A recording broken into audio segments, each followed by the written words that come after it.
Hello दोस्तों, नमस्कार। स्वागत है आपका हमारे YouTube channel student rising point में।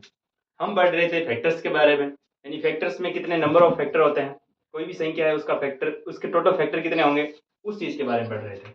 जैसे हमने एग्जांपल लिया है, जैसे हमने कह दिया 16, इसके कितने फैक्टर्स होंगे। ऐसी कौन कौन सी संख्या है जो इसको काट सकती है।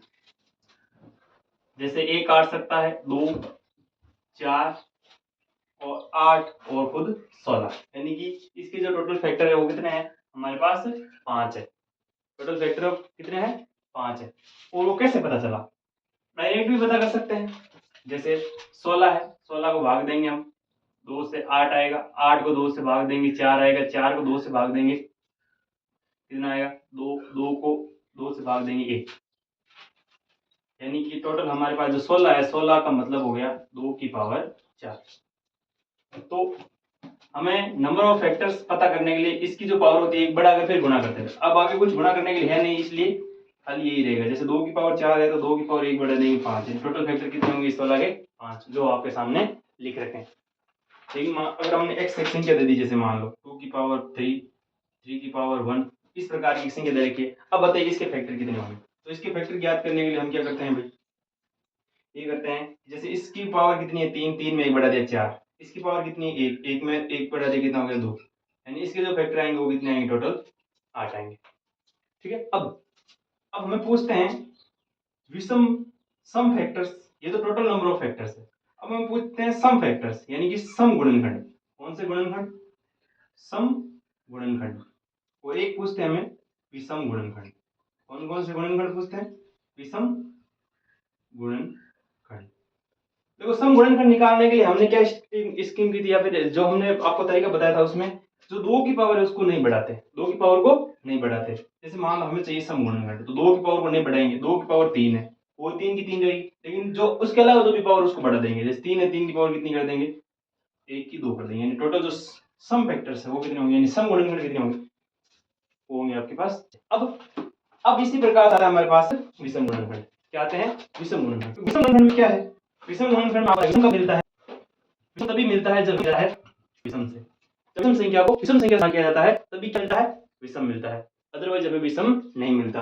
अब विषम मिलना इसका दो बिल्कुल भी नहीं चाहिए। अगर दो कहीं पर आ गया तो इसका मतलब वो क्या हो गया, सम हो जाएगा। दो दो तो सम संख्या, दो कहीं पर आ जाएगा इसका मतलब वो हो जाएगी सम संख्या हो जाएगी। जब सम संख्या नहीं चाहिए, हमें क्या चाहिए, ओनली फॉर विषम संख्या चाहिए। हमें क्या चाहिए, ओनली फॉर विषम संख्या, विषम संख्या चाहिए। इसके लिए हम 2 की पावर को बिल्कुल ही क्या कर देंगे, हटा देंगे। 2 की पावर को बिल्कुल क्या कर देंगे, हटा देंगे। अगर हमें मान लो एक संख्या दे रखी बी संख्या है, इसकी पावर 2 है, 3 की पावर कितनी है 2, ये एक संख्या है। इस संख्या हमें क्या चाहिए, इस एक ले लो 5 की पावर ले लो 2, ये संख्या है। इस संख्या के हमें क्या चाहिए, विषम गुणन चाहिए। क्या चाहिए भाई, विषम गुणनखंड।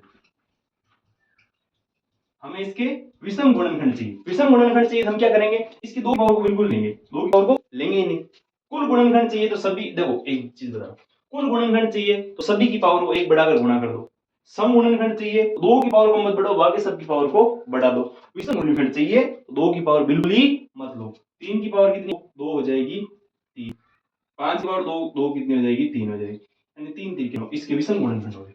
अगर इसके सम गुणनखंड पता करना हो, कौन से गुणनखंड, सम गुणनखंड, तो वो कितने होंगे विषम गुणनखंड, 2 की पावर को मत बढ़ाओ, 2 इंटू 2, 3 की पावर 2 3 हो जाएगी, 5 की पावर 2 3 हो जाएगी, यानी 9 दूनी 18। इसके जो विषम सम गुणनखंड है वो कितने होंगे, 18 होंगे।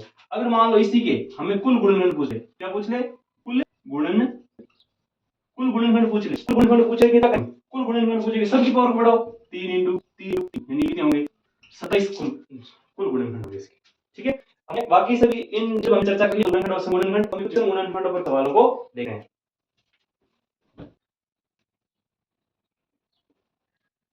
चलिए दोस्तों, कुछ इस प्रकार के क्वेश्चनों को देखते हैं। जैसे हमें कहा गया है 7200 के विषम गुणनखंडों की संख्या बताइए, विषम गुणनखंड कितने होंगे। तो 7200 के पहले हम पे क्या करना चाहिए, फैक्टराइजेशन करना चाहिए। देखो दो जीरो के लिए क्या लगेंगे, दो तो आएंगे 2 बार और 5 भी आएगा 2 बार। 72 है, इसका मतलब 9 इंटू 8, 9 का मतलब हो गया 3 की पावर 2 और 8 का मतलब हो गया 2 की पावर 3। अगर यहाँ टोटल पावर देखोगे 2 की पावर कितनी हो जाएगी 5, 3 की पावर कितनी है 2, 5 की पावर कितनी है 2।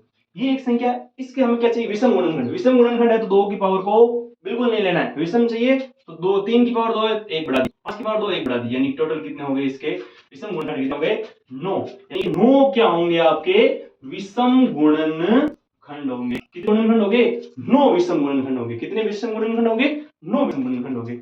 अब देखो आगे ये देखने के तरीके आपको, अभी हमने गुणा में देखा था, गुणा में संख्या देखी जैसे ये संख्या गुणा में, लेकिन अब हम क्या करते हैं जोड़ में देखते हैं। क्या देखते हैं जोड़। देखो जोड़ है यहाँ पर क्या दिया हुआ है जोड़। अब इसमें से कॉमन लो, क्या लो कॉमन। कॉमन कितनी ले सकते हो 2 4 की पावर कितनी कॉमन ले सकते हो ज्यादा से ज्यादा 4 की पावर 11 कॉमन ले सकते हो, क्योंकि यहाँ 11 12 है 13 है 14, लेकिन आप 4 की पावर क्या ले लो 11 कॉमन ले लो।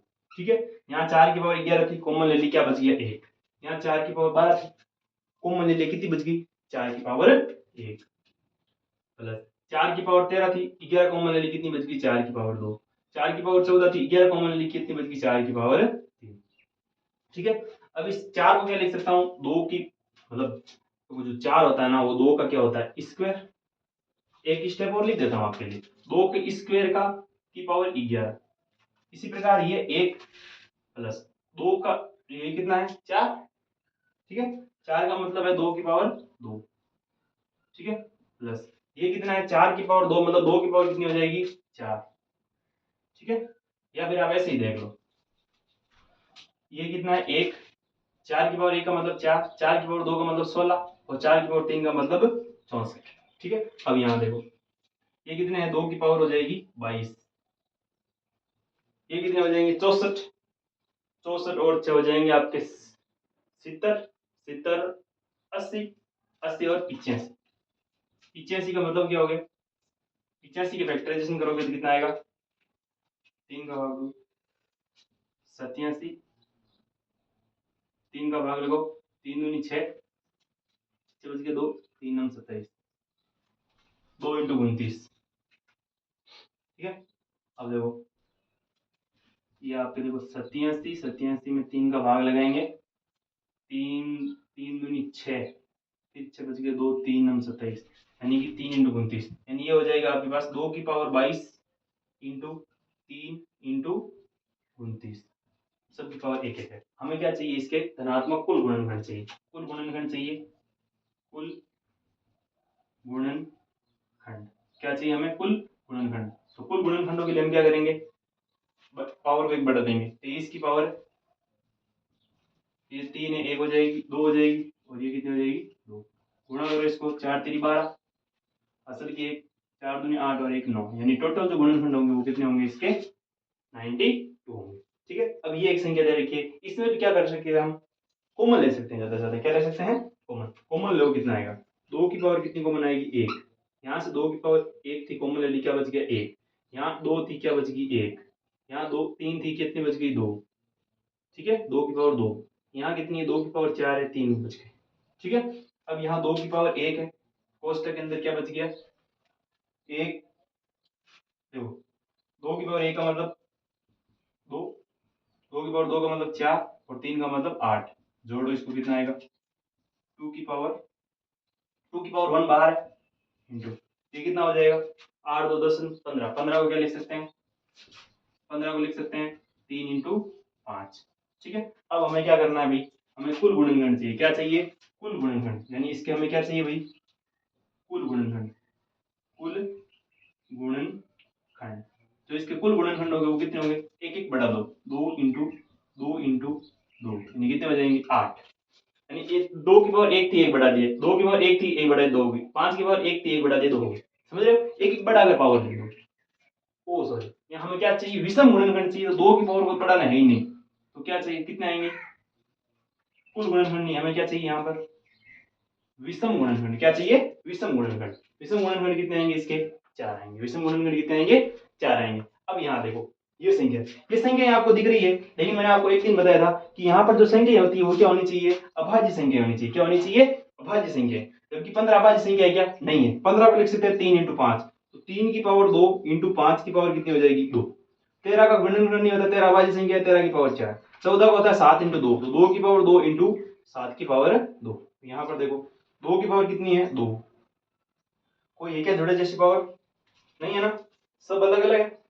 चलो इसके हमें क्या चाहिए कुल गुणनखंड चाहिए, क्या चाहिए हमें विषम गुणनखंड, क्या चाहिए इसके भी क्या चाहिए भाई हमें विषम गुणनखंड चाहिए, क्या चाहिए विषम गुणनखंड। इसके लिए हमें क्या चाहिए? विषम गुणनखंड। तो आंसर में जो विषम गुणनखंड आएंगे वो कितने आएंगे? देखो देखो यहाँ पर विषम गुणनखंड चाहिए तो 2 की पावर को छोड़ना है। किसको छोड़ना है? 2 की पावर को छोड़ना है। तो 3 की पावर 2 1 बढ़ा दिए, ठीक है। 5 की पावर 2 1 बढ़ा दी, 13 की पावर 4 1 बढ़ा दी, 2 की पावर नहीं बढ़ानी, 7 की पावर 1 है, 2 है कितनी बढ़ा दी, ठीक है। अब इनको गुणा कर लो, ये हो जाएंगे 9 9 3 27, 27 को गुणा करो 5 से, 27 इंटू 5, 5 7 35, हासिल की लगी 3, 5 2 10 और कितना हो जाएंगे 135, ठीक है। ये इस प्रकार हमने विषम गुणनखंडों की संख्या, सम गुणनखंडों की संख्या और टोटल गुणनखंड हमने देख लिए हैं। अब आगे हम पढ़ेंगे इन जो भी गुणनखंड है उनका योग, उनका गुणनफल, सम गुणनखंडों का योग, विषम गुणनखंडों का योग, बाकी सब आगे की क्लास में देखेंगे। आज के लिए बस इतना ही। थैंक यू, धन्यवाद। और अगर आप हमारे चैनल पर नए हो तो सब्सक्राइब कीजिए और लाइक और शेयर कीजिए और हमारा इसी प्रकार सपोर्ट कीजिए ताकि हम नए से नए वीडियो बनाते रहें और आपके बीच में आते रहें।